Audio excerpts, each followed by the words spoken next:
Ba'zan tanamda ikki xil inson yashaydi go'yo. Biri shu yerda, uyalchang, oddiygina, odamlar e'tiboridan chetroqda, kundalik hayoti bilan band.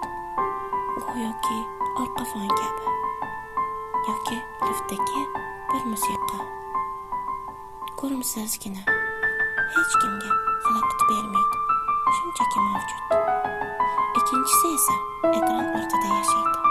U yerda misli quyosh kabi porlar, hazillashar, to'liq hayot kechiradi. Kutilmagan sovg'a, syurpriz kabi insonlarni quvontiradi. Real hayotda soya kabi yashovchi inson virtual olamda o'zligini yasharmaydi. Quvnaydi, odamlarni gaplaridan qo'rqmay kuladi. Hech narsadan qo'rqmay yashaydi. Umumiy qilib aytganda, o'zligini yo'qotmaydi. Siz bilan biroz xayollar bilan bo'lishgan oddiygina, ammo quvnoq yulduzcha Layla bo'ldi. Kuningiz xayrli o'tsin. Odamlar nima deydi?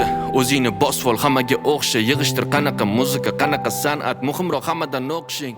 Odamlar nima deydi?